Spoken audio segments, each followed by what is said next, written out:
Yo, what's up mga kapadimen? For today's video ay magtitibaw tayo na may bagyo. Kahit malayo nga pala yung bagyo, malakas naman yung habagat dito sa lugar namin mga kapadimen ko. At dahil malabo nga ang tubig mga kapadimen, kaya sinigin namin ito ni bro paddling. At pagkatapos nga namin magsigin, binalikan ko pa daw para sa lokin para maubos yung laman sa loob ng ating baklad. At dahil malabo ang tubig mga kapadimen, natinik pa ako dyan ng isdang demonyo o yung stonefish. Napakasakit mga kapadimen pero okay lang, marami naman ang huli natin ngayong araw. Ang balos at siya na ang balos. Ayan o mga men. Dami. Balo, pulpak! Kinuha ko na pala, nilag ko na pala, naging sa Dracula. Ulit, napagod men!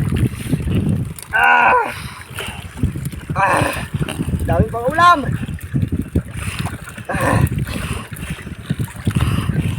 Ayos! Ayan na guys, ang lakas gis ng alon.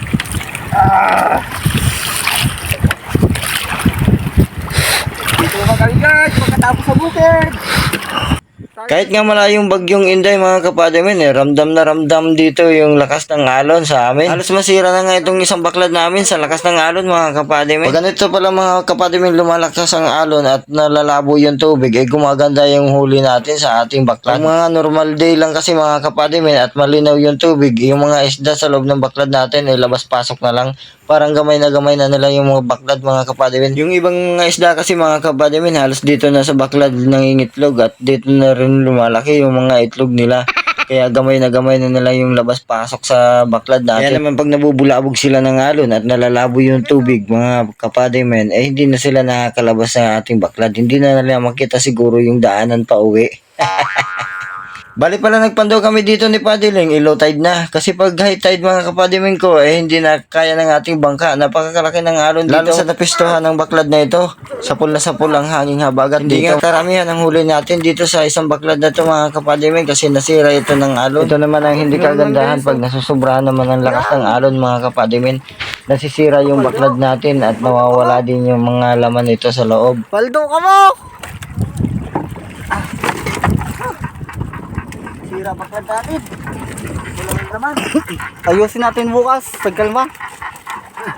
At dito naman sa maralin natin baklad mga padimen, nagsigin kami ni Paddling. Sa hindi pa po nakakaalam dyan at mga bagong followers pa lang natin, ito po pala yung sigin na ginagamit namin o yung pangulong sa loob ng baklad. Ginagamit namin ito pag malabo ang tubig at pag maraming laman yung ating baklad. Ha?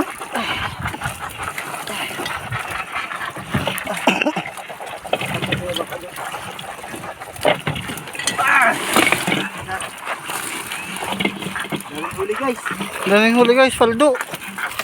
At pagkatapos nga niyan mga kapadimen, bumalik pa ako sa loob ng baklad para salukin yung mga natitira pang laman nito. Hindi kasi nadadala yan ng sigin lahat mga kapadimen, lalo na yung mga isda na buwabaon sa putik. At yung mga hipon na limasag, hindi yan kaya dala yan ng sigin, kaya kailangan natin yan salukin ng mano-mano.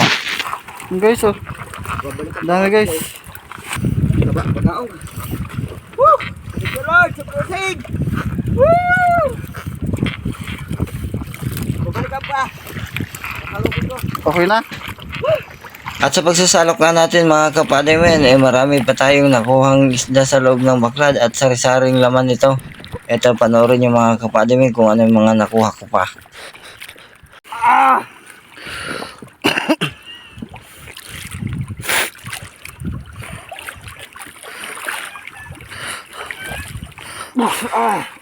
Matinik pa. Tulog. Sakit.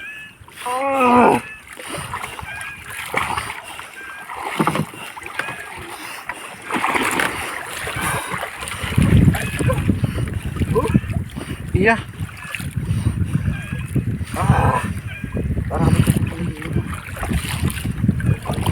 Ang balos at siya na ang balos. Ayan o mga men. Dami. Balo! Pulpak! Kinuha ko na pala, nilag ko na pala, naging sa Dracula. Ulit, napagod men! Dami pang ulam.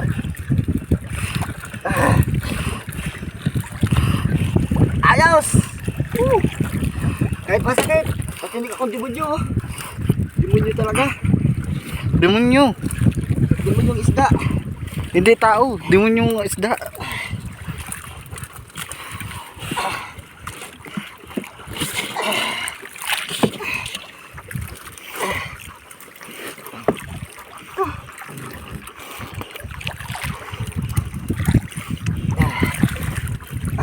Tama na. Tulungan mo.